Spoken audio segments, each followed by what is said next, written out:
Hey everyone, in this episode we're going to discuss the film Teen Titans Go to the Movies. We'll give you our thoughts on the latest film. We're also going to give you guys an update on where we stand with Moviepass versus AMC Stubs. This is episode 61 of the Reel-ists Podcast.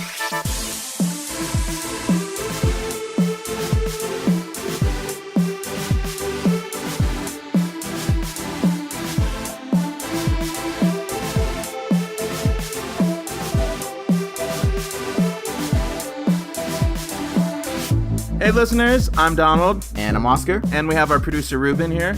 Hi. Ruben said hi, and this is the Reel-ists Podcast. Oscar, it's been a minute since we told our listeners what our podcast is about. That is true. So why don't you tell us? Okay. Refresh our minds. Pop quiz here. I thought you were gonna take over that one. Oh, I mean, I can. Okay. So listeners, if you're tuning in for the first time, basically the Reel-ists Podcast is where we discuss films and we consider how certain scenes and aspects tie into real life. That's just one of our angles that we do, but we basically kind of just talk about the whole film as a whole, what we liked about it, what we didn't like about it. It's kind of like that asterisk where applicable. Yeah, pretty much. So, I mean, we like to kind of dissect films for everything from the production, the cinematography, the cast, the acting, all that and more. But we're improving as we go. We are. So that's pretty much what we're about. If you're a returning listener, we thank you so much for just hanging in there with us. We really appreciate it. And we thank you so much for all your guys' feedback. We want to continue to encourage you guys to just leave us comments. You can do that on our social media accounts. Yes. Instagram, Facebook, Twitter at Team Reel-ists, Team REELISTS, no dash. You can do it on iTunes. You can do it on YouTube. Yep. Any way you guys feel comfortable reaching out to us. Email. You can email us. What's our email? The Reel-ists Podcast at gmail.com. Okay. Thanks. I don't know why. You feel like you could be like, you don't know exactly. No, I temporarily forgot it. So thank you very much for throwing that out there. But yeah, feel free to reach out to us anytime you guys would like to. Please and thank you. Please and thank you. So with that said, I think we could jump right into our episode. Yes. This week, you and I went to a little theater called AMC. More on that. More on that later. Stick around. We'll talk about that later. But we saw a film called Teen Titans Go to the Movies. Yes. So I'm not going to lie. I have not watched the show. I've seen maybe one or two episodes. Or a clip or something. Or clips, maybe, used in memes or GIFs. But I don't really watch that series. I think you do, or I saw the first season. Okay. After that, it was just out of my routine to keep watching more. But yes, I did. Okay. So we saw the movie. Yes, we did. Initial thoughts on the film? It's not surprising from what it is. If you watch the show, you know exactly what you're getting in the movie. We kind of talked about it a little bit where we were hoping it was going to be like a step forward kind of way where they maybe just did something different this time, kind of use the advantage of a full 90 minutes and a big screen to kind of take advantage of that. They did to some extent achieve that, but it still wasn't an improvement in that, so to speak, where it really was the same what you got on the screen, on the small screen, just now an extended episode, so to speak, which is fine. And the one that I always compare this to is SpongeBob. If you saw the first few seasons of SpongeBob, if you were a fan of the show, and then you saw the theatrical release of SpongeBob SquarePants the movie, you knew what you were expecting and you still enjoyed it. So it's very similar to that regard, where if you watch the show and then you go see the movie, you will understand the movie. You probably would appreciate the jokes or whatever a little bit more. But I feel like that with this one, Teen Titans Go, it still had the appeal to little kids, where SpongeBob tried to come up with a story that was a little bit more easier to watch on on the big screen. But it definitely didn't meet the expectation I was hoping it was going to go. I was hoping it was really going to take advantage of being on the big screen, and that's where a lot of DC and Marvel movies are coming out, where it's this frequent release of superhero movies. So I was hoping it was going to take itself a little bit serious in the regards of the story. Mm-hmm. Even though the point of them wanting to be in a movie, even that could have been I thought that could have been a good way to really make fun of more movies, more like, a lot of parodies. And they do a lot of Easter eggs for comic book fans, which is great if you love that, because you definitely have more times to go see it. But ultimately, it was just more of like slapstick comedy with a few good humor jokes, like a few good ones that land. But yeah, it definitely did not meet what I was hoping it was going to be. I was hoping this was going to be like a breakout where if you didn't like the show, you can still at least see the movie. But it felt like it was still, if you like the show, you'll love the movie. If you didn't see the show, you may not like this movie. Kids will love it, though. Kids will absolutely love it. Okay. It still has a 90% on Rotten Tomatoes. It just pulled up. Yeah, it's not a bad movie in any way. Like, it's definitely a kid movie, so you can't critique it as like, a masterpiece film. So it's, but to me, there's like a lot of kid movies in theaters now are appealing still to families with the parents in mind, and I feel like Teen Titans Go is like did the opposite in this case and just stick to making the kids have their laughs and have their good times. And the parents, if you get along with it, great. If not, you did it for your kid. Right. Okay. I'll read the synopsis of it from Google. It seems that all the major superheroes out there are starring in their own movies, all but the Teen Titans. Robin is bound and determined to remedy that situation by becoming a star instead of a sidekick.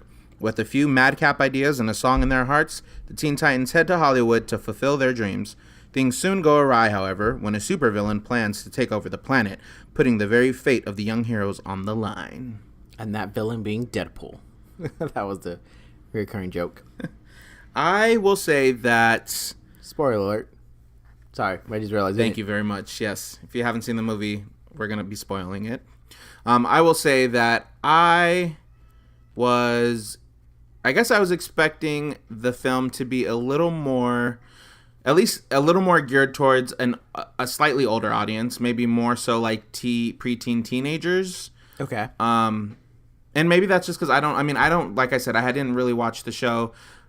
I thought I've seen the episodes I've seen seemed like, there was some, it wasn't like a squeaky clean cartoon for like, a 5, 6-year-old, 7-year-old. Like it seemed like there were some kind of more adult jokes.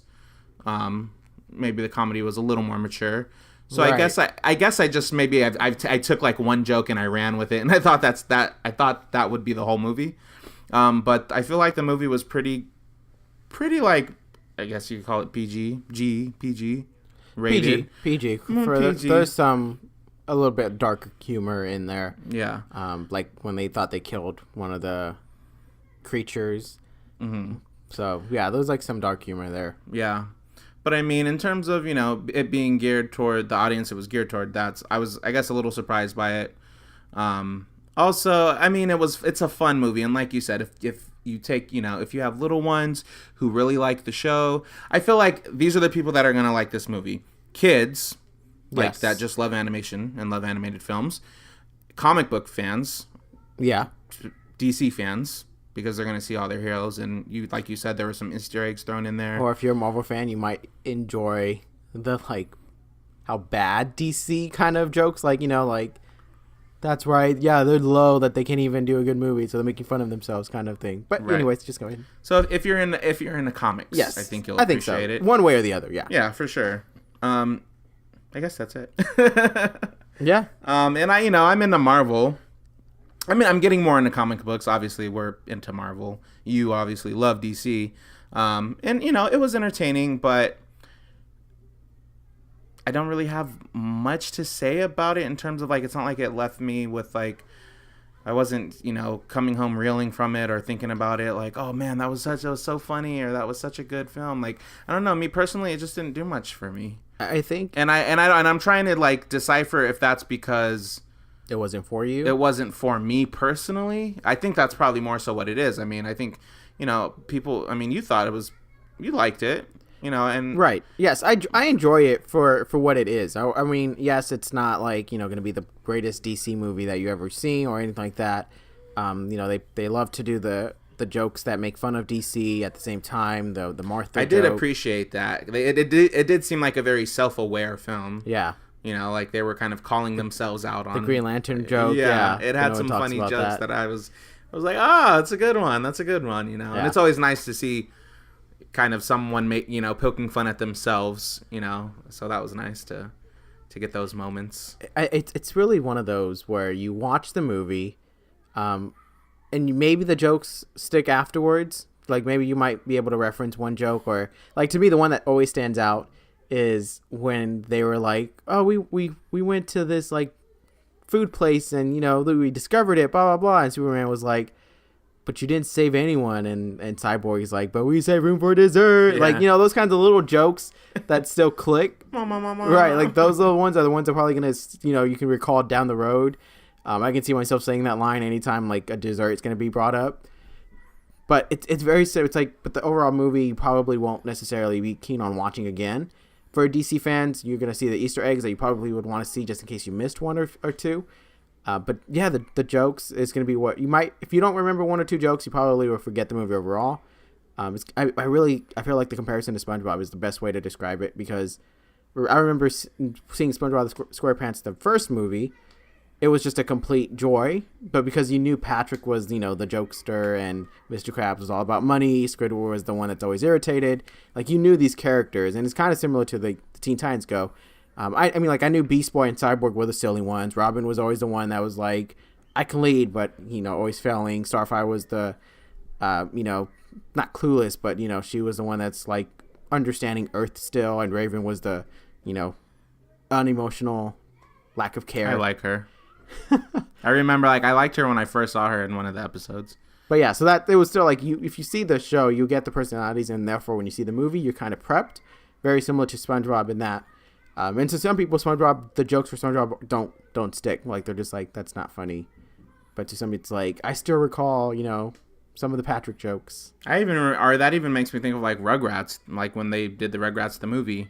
Yeah, and like you said, very like the characters, so you're kind of like going with certain expectations of what you're gonna get, and then when the characters are show up on screen and give you kind of what you're waiting for, it's like fulfilling. Yeah, so that's good. It's always and then we went to the theater and we saw there were a lot of kids there, and at a late show time. At a later show time, yeah. Let's talk about that for a second. We were like, there's no way there's going to be that many kids. Like, I mean, might be a couple, but there was like a good amount, a lot of parents that brought their kids, which is cool. It was nice. It was like a movie for the kids to enjoy. It's kind of like, most of them probably are still not the age for them to go see Infinity War, like, in that regard, and understand it really. They can see their, Spider-Man and Captain American costume, but to understand the story it's a lot to ask. Yeah. So this one is more of just like sit back, relax, watch Starfire, bursting balloons in the air or like poking the butt and the farts coming out, that kind of stuff. So you're probably you'll be able to know more about this than me, because like I said, I didn't really watch too much of this series, but was the animation pretty dead on? Yes. In terms of like being the same as this right. show? Yes. Yeah, so which is why I was kind of a little disappointed. I was hoping it was going to be like an improvement. I hope they was just going to, want to be not creative, but be risk taker and go a step different. There's a few different animations in the film, like during segments or in certain songs. That was actually something that completely surprised me, that they were doing songs. Mm-hmm. That was actually like one of my favorite moments. But it makes sense because kids need attention. So how do you get attention? Start singing a song. Yep, makes sense. Yeah. But yeah, no, that was definitely on par with the show. So nothing was too different in terms of that regard. But okay. I wonder if like, is that a good? I mean, you said you were a little disappointed, but I wonder like if that's a good thing, because that's what you're just so used to when you see the show. So you like, maybe some people want the same thing. Well, I mean, you can make the comparisons to like the Rugrats movie. The movie was a little bit cleaner animation than the show was. Yeah. So it's a difference between polishing the show to make it look a little bit nicer versus completely going different. Like if they did a 3D version of these characters, then it might feel off. But to polish the animation just a little bit more would have been a nice touch. Yeah. Just to show, like, look, this is a movie. We are like bringing this to new heights. Right. Take advantage of, like, this is the big screen. This is 90 minutes. We want to make sure it's a unique experience rather than just the same old. Right. If you're watching the TV show, go watch it somewhere else for just 90 minutes. It's like make it seem like I can't get this at home, so I should go see this in theaters. I know kids, I know little kids, can't really make that argument to the parents, but they can't put it into words. Right. You can't verbalize that. No, yeah, I get it. All right. Well, do you have like a favorite scene or like something that stood out from this one? I mean, there's a lot of fun DC jokes. I mean, like the simple ones that it's not necessarily like I'm agreeing with the jokes, but they were just fun. Like the Martha comes to mind with Batman and Superman fighting about that, and then they find out, oh, their same mom's name is Martha, and then Batman just goes, but what's your father's name? And then they start fighting again. Those little things, though, that was fun. I did like the cameos of DC characters. Mm-hmm. It was just nice to see them. Some of the interpretations I did not like. I did not like that Hawkman was being treated like a bird. Mm-hmm. I'm like, come on. But those, nice little jokes. The Challengers of the Unknowns and like their little humor. Raven always like, well, why don't we just do a portal? Oh yeah. Yeah, I really like. She was my favorite in the film, like favorite character. I will say, actually, now that I think about it, the part that stood out was when they went back in time and they did a little Back to the Future parody kind of thing. I thought that was a little funny. But what about you? I did like those moments too, but my favorite was when Robin was singing the song about going, I forget what the name of the song was. It was like going, was it his movie one when he was doing like, this was, I'm making my movie? But it was towards the beginning, right? Or towards like... Okay. Because I know he did a solo song. You talking about his solo song? Because he did a solo song when he was about his movie. Like, he was making his movie. Yeah. That one? Yeah. Okay. That was my favorite. I'm like embarrassed that I can't remember the words or the name of it. But I just remember like I was like in my seat like jamming to it. And it was like catchy and like the melody was really nice. And like that was probably my favorite scene. Oh, that was the other joke. The like coming soon, Batman's best sidekick or best assistant. Oh yeah. Alfred, the Batmobile. He was like, "This is it. They're gonna name me." Utility belt. That was funny. Okay, so final real score. My final real score for this one pains for me to say, but it's gonna be a 2.5. Ouch. I understand. You're not a real comic fan, then. Oh my gosh. I'm just kidding. I understand the parody of like making a movie, and there's so many superhero movies. I just don't feel like they did the parody well. The music was okay. I wasn't expecting that. There's not much music in the show, like in that kind of regard where you expect a musical number. So that was nice to hear. But yeah, overall, I felt like this was just a TV special rather than a theatrical movie. Mm-hmm. So it kind of was a little. I was underwhelmed walking out. It was nice to see that little teaser of the original Teen Titans. Yeah, that was cool. I know a lot of people. If that show is going to come revived, I didn't watch the original show, but from what I hear, it was really good. So I would hope so for the fans that did enjoy that, because I know what that feeling is. I had a show come. I'm sure you have probably had a show that has been revived, so you just got excited. So it's kind of that nice feeling to see like a show you watched before coming back. So hopefully that gets picked up. But yeah, overall the story just didn't land. The humor had its moments. I'm sure there's going to be moments that I can recall here and there. Very similar to just comedy movies, that there's going to be a moment or two that sticks out, but generally you kind of overall let the movie go. But yeah, 2.5. Okay. I am going to... but I love the cameos and the Easter eggs. Sorry. Just had to throw that in there. Just wanted to throw that in there. I'm going to give it a 2 out of 5. Now, if I was going off of just how I personally liked the film, like what it did for me, for Donald, I would give it like a 1.5. Because like I said, I mean, maybe that's just not my thing. That film wasn't for me. Not every film is for everyone. So that was one of those films that I could have done without. But however, I mean, taking a step back and looking at it on the greater scheme, like it was a good animated film. It kind of, it held true to the show. Looked the same, characters were the same, had a good, a fun storyline. The music I really did appreciate. I'm musically not inclined, but like I'm so musically inclined, guys. No, but I mean, like, I like music, so like if you throw music in something, I'm gonna respond positively towards it. So it had that going, and it did have some funny jokes, and I think that a lot of kids really, well, not even kids, but I think a lot of people did enjoy it. So, well, yeah, as evidenced by the critics and the Rotten Tomatoes right. score. So. I think a lot of people like it. But I think the audience score on Rotten Tomatoes is a little bit lower than the 90%. I mean, the 90% just means critics gave it a good review. And it depends on how you want to judge it. If you want to judge it as a kids film, then it might be a good. Yeah, and that's what I'm trying to judge it as, like a kids film and how it appeals to children. Right. So that's why it's 2 and not like 1 or 1.5. Right. But yeah, I mean, if we're going with like the critiques of like high standard like films, then it's definitely going to be on the bottom end. Definitely, probably like a 1. Yeah, absolutely. But on the kids category. They're like, it's a 5 out of 5. It's a curve. It's like a grading cinematic system. masterpiece. should deserve an Oscar. Best animated film. Right. Actually, I could see it getting nominated. For you think for best animated film? Not winning, but I could. But like getting nominated? Yeah. Okay. Well, we'll see. It depends on. I mean, because it depends on what kind we'll of. We'll find out in like 5 months. Right.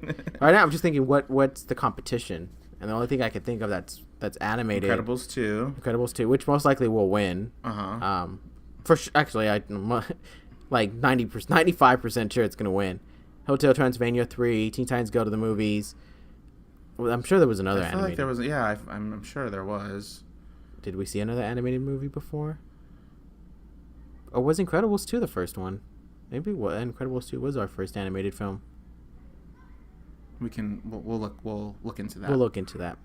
But speaking of history of movies. Well, I was going to say, so we saw this film with our AMC Stubs card. Oh. And not Moviepass. Ooh, what does that mean? So, we want to give you guys an update. We said at the beginning of the month, yep. A couple episodes ago, we did a real conversation about Moviepass versus AMC Stubs. A-list. We were A-list Stubs. We were already subscribed to Moviepass. We were saying that we were going to subscribe to AMC Stubs as well. That is correct. Which we have. Yes, and we have been using both for the entire month. So July. So we want to give you guys some feedback on it and yep, conclusion. Yeah. So I mean, do you want to? Well, I mean, we'll talk. I mean, I want to talk about Moviepass, but I will say, in comparing the two, I felt that the experience with AMC was much better than the Moviepass. Just going from being able to know we have our seats in advance, being able to just have that secure, like we got good spots, we don't have to rush, to get there. I think like Teen Titans Go, we weren't like trying to be there 40 minutes before the show's time starts. We got there like just, I think we got our seats towards like the end, towards like an hour or so before seeing it. Yeah. But those seats would not have been available had we drove to Moviepass. Drove to AMC and used our Moviepass. Yeah. So I feel like the overall preview that we've had so far with AMC this month is definitely a standout, and it is just, to me, it's been a nice transition into what Moviepass was doing and the steps you had to do with Moviepass and the additional steps they were requiring. Yeah. So I mean, for sure, I feel like AMC Stubs has been so good. With the rewards too. With everything, but yeah. So when we signed up for Moviepass, it was $10 a month. Yes. When we signed up for AMC Stubs, it was $20 a month. Yes. And I was a little apprehensive about that. I was like, I really don't want to pay, $10 more a month additionally.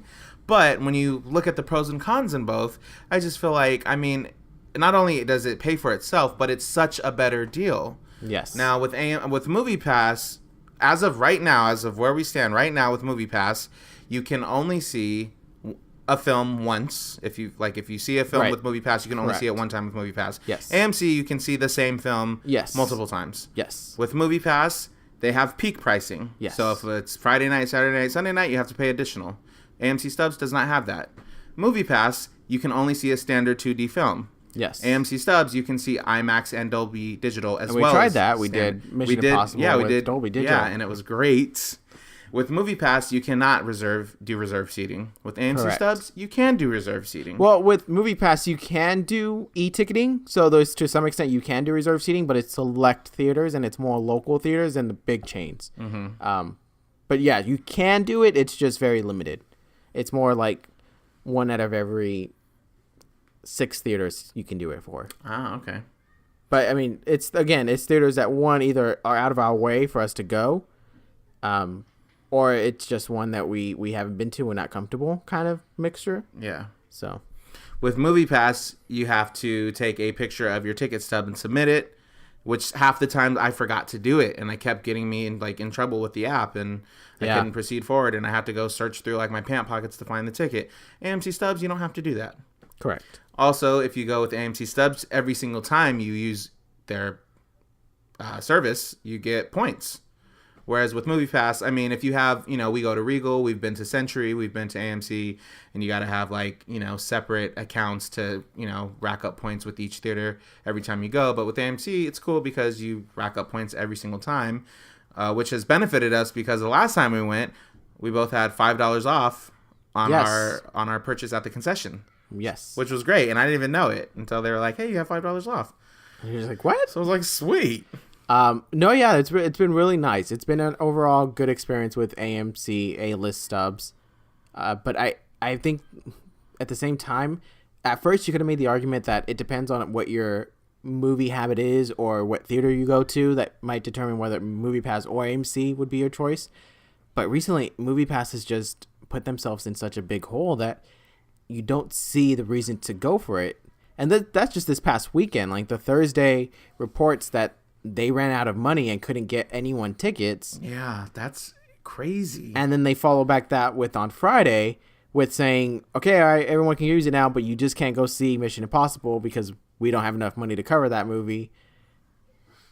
And then it goes with now this week, where now they're announcing they're increasing the price to 15 to 15 to 14, yeah, $14.99 or whatever, about that price. So it's just like what's the reason to keep it? Why should I stay? And you can't even see the movie, the big movie. So technically we can't see Mission Impossible until 2 weeks after it's been in theaters. Until the popularity goes down. And it makes sense maybe for those that aren't in rushes to see movies or go when makes most sense to them, and that might be 2 weeks down the road, whatever. But I think if you're a person very small number. I think if you're a person that goes to the movie at least twice a month, and maybe you see movies late, like you don't see them the weekend they come out. Maybe you're a person that's like, oh, I always wait 2 to 3 weeks after a movie comes out because I like a quiet theater. Yeah. So like if that's your viewing habit and you go like 2 to 3 times a month, I think then maybe Moviepass is for you. Or you never go during peak hours. You always go Tuesday mornings or Wednesday mornings because that's when it's the quietest.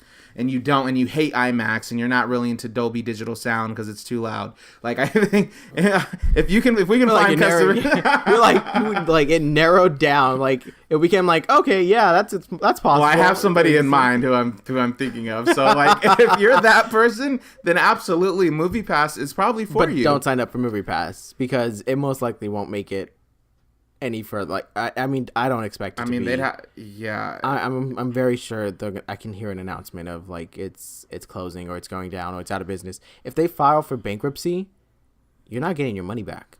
So if you got the annual membership, you're not getting your money back. Ooh, I forgot that they had that option. Yeah, and that was like Christmas time. Mm-hmm. So now you're finding out that for like possibly the rest of this month, September, October, November, December, you might not be able to use your membership that you paid, $84 or something like that amount. I'd be I'm sure you probably made your money by that point. I'm sure. It probably paid for itself at that. Right. Depending on how many movies you've already seen with it, but still, I'd be pretty bummed about that. Yeah, I honestly at this point I would say don't go for a Moviepass, even if what you described fit your criteria. Right.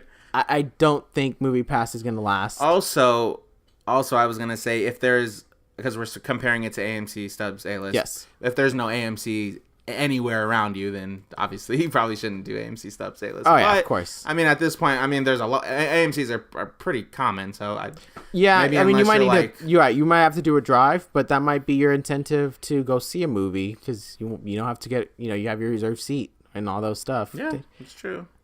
Very tough. I mean, then there's the other options we discussed in our episode that we said like our alternatives in addition to Moviepass and AMC. The cinema, something like that. Cinemia or something very similar to that, or the Cinemark Movie Club. Yeah. So, I mean, we're not doing that, though. Right. No, those are other options. If you can't go with AMC, definitely check out the alternatives that are there. Yeah. But I honestly feel like don't go for Moviepass because Moviepass may not be around. Moviepass might be history. If they ran out of money on Thursday and they only got a funding of $5 million, I feel like they're gonna burn through that so quick. Most likely. So what? So then after that, what do they do? You know? They may. And the thing is, and I mean, now they're trying to increase the price, so hopefully they can. But I mean, I feel like they're with that alone, with raising the price, they're already going to lose a lot of people. Yeah. With what happened on Thursday, with basically all the changes that they announced in the last week, they're going to lose a lot of customers. They already lost. Yeah, 3. I mean, well, that's an announcement we wanted to make. Oscar and I canceled our Moviepass subscription today. Yes, we did. We came to the conclusion. It's a pretty straight conclusion. It's not because we were bitter or we were mad about the changes. We from the beginning we were saying we're going to compare Moviepass to AMC and see which one's the better deal. And for us, for our viewing habits, as much as we go to the movies, obviously we do the podcast, so we're watching movies all the time. Yes. 2, sometimes 3 movies a week. Yes. One week I'm sure we did 4 movies one time. Yes. We go to the movies all the time, so it makes sense for us to go with AMC Stubs. And looking back with Moviepass for this month of July, we did have a lot of times where AMC was not working for us, that we couldn't use an AMC Showtime to go see it, and we had to go through the Moviepass options of Regal and all the alternatives, Krikorian and stuff. But it was very few. It wasn't enough to just be like. It was just like more of like, okay, maybe this is not the night we go see a movie. Maybe we'll go tomorrow. Yeah. Like it's Thursday night. Oh, why don't we see what Saturday looks like? Maybe exactly. We'll have a better it was more of just like we'll reschedule then rather than our movie experience is ruined because we couldn't see it one day. Right. Exactly. So basically, we're telling you all to sign up for AMC Stubs A-List. This is not promoted by AMC Stubs, or we're not sponsored by Moviepass. I will say, in our farewell to Moviepass. Moviepass was great for the time that we had it. We saw a lot of movies. We hardly had any problems. Yeah, we had a few hiccups here and there. A few, but and that was we saw like over 60 movies. Yeah, and maybe like 7 to 10 we had a little bit of issues. It's a very small amount, and there was like there was like far between. It wasn't like 2 weeks in a row we had bad experiences. No, yeah, they were like scattered out throughout our whole. So yeah, it was a great use. We don't regret having it. Not at all. Like I think it was one of my best subscriptions I ever subscribed to. Yeah, absolutely. And when I got it, I was telling everybody about it. I mean, we were talking about it on every episode almost. Like with our Moviepass, right. They weren't even sponsoring us. We were just like showing love to Moviepass because they were allowing us to see all these films. Yeah, so it was great. They definitely started out strong. They obviously encouraged AMC, a big theater chain, to look into this like membership subscription, and so I mean, they definitely did their mark. In movie history, I'm sure you can be like, there was a time where I could see if subscription memberships becomes a thing for movie theaters, I can definitely see that Moviepass was like right. It's gonna be one of those that you see like it only lasted. The trail. It may have only lasted for like a little over 2 years, or actually, what was it like? A little over a year. Well, Moviepass has been around since like 2015, but it was a higher price to go see it, and it had a lot of still restrictions. Mm-hmm. It wasn't until last year that they did this whole. It's only $10. Yeah, try to streamline it for everyone. But I mean, it was a nice run. It was. Moviepass, you did Moviepass. We are very, very thankful for what you have done for us over the past couple months. It's not you. It's us. Please don't take it personal. It's just, it's business. It's time to move on. We're closing one chapter and starting a new chapter.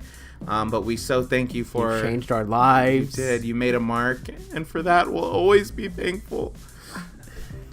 We're just going to give a moment of silence to Moviepass. Sad violin music playing in the background. I think that's just the AC. So, yeah. So that's our update, listeners. Yes. But we want to hear from you guys. We want to know what's going on. We want to know if you guys have subscribed for anybody. Yeah, we want to know. Are you guys even subscribers? Do you guys even use Moviepass? Do you guys use AMC Stubs? Do you guys still buy the film? Like go up to the window and still buy a ticket with every film? Who does that? I know, right? I don't see. Even when we're standing in line to get tickets, I don't see people doing that. Yeah, very few. Very, very few. It's mostly everyone's whipping out their card. Moviepass, yeah. No, now it's AMC, yeah. But definitely let us know what you guys think. Yes. Well, let us know 2 things. Let us know what you thought of Teen Titans Go to the Movies. Yes. And let us know your thoughts on Moviepass. Yeah. Would you go see Teen Titans Go based on how we described it if you haven't seen it yet? Anything that you want to share with us, we would be happy to hear. Absolutely. As always, you can feel free to leave us a comment, reach out to us, social media, Instagram, Facebook, Twitter. Leave us a comment on iTunes, YouTube, or just email us directly. We're always here to listen if you guys want to talk. Yes, talk movies. Was that our new slogan? We'll talk movies. We'll talk movies and so much more. Anyways, thank you guys so much for listening, and we will catch you next time. Thank you.